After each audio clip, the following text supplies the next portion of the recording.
conseguir que eran las identificaciones. Fui recopilando otras cosas, por ejemplo, un pantalón verde olivo. Me faltaba una gorra y en una de esas que dejaron mal puesta una de las gorras, nos hicimos de ella. En la primera fase del plan, ya escogiendo el día, era hacer un muñeco para que cubriera el primero y el segundo conteo en la circular que se producía después que salían los bloques. Se ideó un muñeco con ropa de preso. Lo único que tenía era unos alambres de perchero y otras cosas que habíamos entrado para sostenerlo en un palo de escoba la cabeza.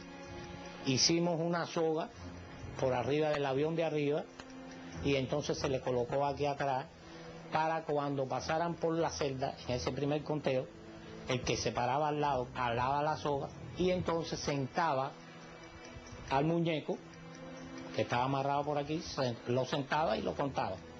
Llegada la fecha de la fuga, que fue el día 2 de junio de 1966, a las 5:30 a 6 menos cuarto de la mañana salía el primer bloque y en ese salí yo con el grupito que me iba a ayudar a hacerme un coro afuera y poderme quitar la ropa. Me saqué los hilos del pantalón y la camisa, que ya estaba preparada para eso, y me quedé con el pantalón verde olivo, el pullover que lo había teñido, que no tenía la P, lo había teñido de verde olivo, y la gorra. Estaba hecho un militar completo. Habían, yo diría, 50 o 60 guardias. Yo me mezclé con ellos, todos eran más o menos de mi misma edad, 20 y pico de años, en esa época. Y yo me fui caminando por todo el comedor. Cuando llego al muelle de Nueva Gerona, donde estaba el Pinero, me dan la mala noticia que el Pinero estaba con roturas y que no iba a salir. Pero que iba a salir un yate que estaba allí a las 5 de la tarde. Con mucho desespero esperé la hora, me paré en la cola a la hora fijada y me monté en el yate. Y llegué a La Habana exitosamente por la noche ya. El dolor y la angustia de los prisioneros políticos era solo superado por el que padecían sus familiares. Millares de madres, padres, esposas e hijos viajaban desde los puntos más distantes de Cuba hasta llegar al surgidero de Batabanó y desde a Isla de Pino en los ferries Isla de El Tesoro y El Pinero para poder ver, tras meses de desesperanza, durante apenas 2 horas, a sus familiares. Viví muchas experiencias y muchos maltratos y vejámenes de la policía política del régimen cuando íbamos a las visitas. Desde que salíamos de nuestras casas íbamos controladas por el gobierno comunista con un telegrama que solamente dejaba pasar 2 familiares por presos políticos. Y entonces nos empezaban a requisar todo lo que llevamos. Solamente nos permitían en cada visita alrededor de 12 a 15 libras de alimento. Entonces cuando llegábamos al guardia que nos estaba requisando los alimentos, a veces nos miraba los alimentos y decía, esto no pasa, porque no pueden pasar pollo, por ejemplo. Y bueno, pues entonces hacíamos así y nos esquivábamos hasta el otro que veíamos que no estaba botando el pollo, que nos dejaba pasar el pollo. Entonces íbamos hacia el otro guardia que lucía ser un poco más flexible. Pero si llevabas ahí un poco de carne de puerco, ese guardia te decía, esto no pasa porque es carne de puerco, y te la botaba allí mismo.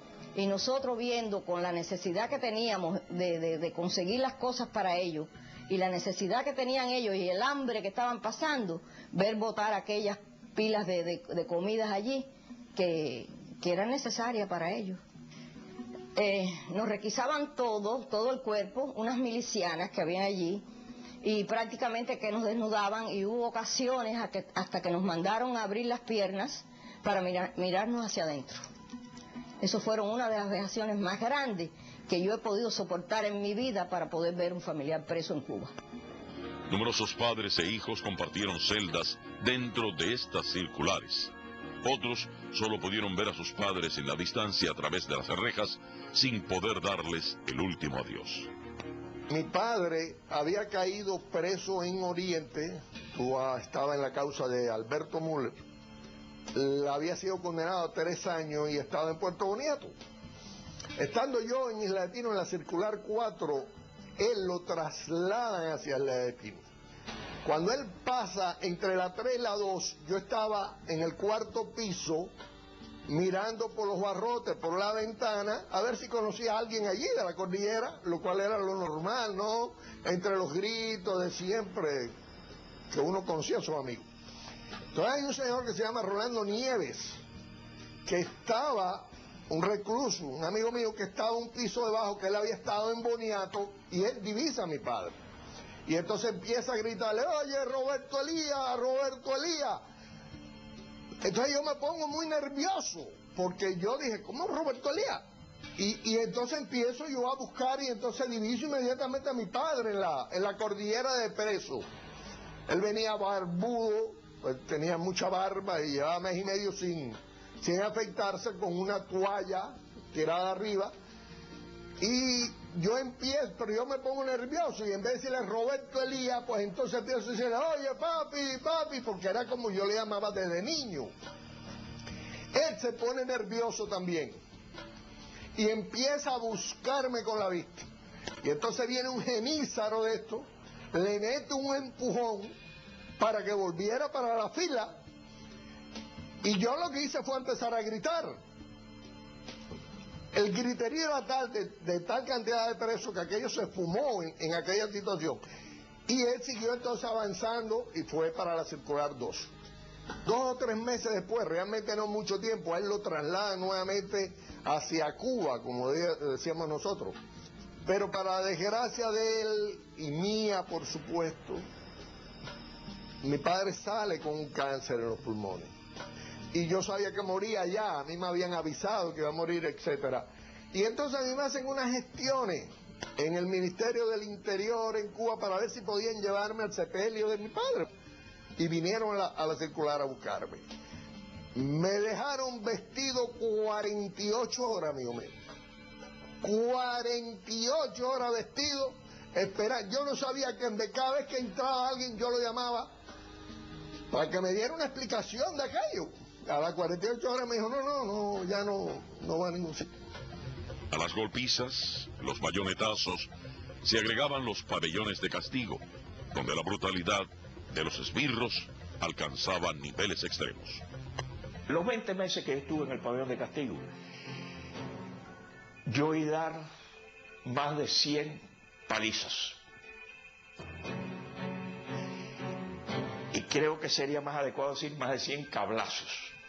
Porque cuando el guardia que estaba en el techo del pabellón del castigo veía venir a un nuevo preso, un preso que lo traían para el pabellón de castigo, él le gritaba al de abajo, el que estaba abajo, ¡carne fresca! Y entonces también le decía, con el rojo, el amarillo. El rojo y el amarillo es porque le pegaban a los presos con unos cables de electricidad que tenían una cubierta plástica, o roja o amarilla. Y por eso yo decía, el rojo y el amarillo. Yo oí dar allí más de 100 palizas en esos 20 meses.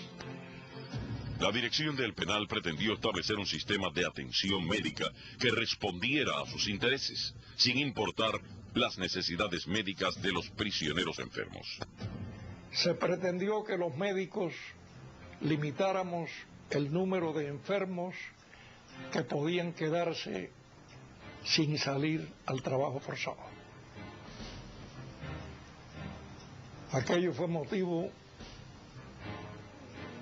de discusiones con ellos, hasta que llegó un momento que les hicimos saber que nosotros no podíamos constituirnos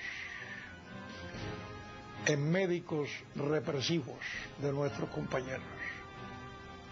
El médico militar, aún no terminada la consulta, pasaba a las 9:30 o a las 10 de la noche y de allí escogía 10 pacientes, que era lo que estaba permitido que se quedaran, sin haberlos visto, sin tener la menor idea de cuál era realmente la situación de los que quedaban en la circular.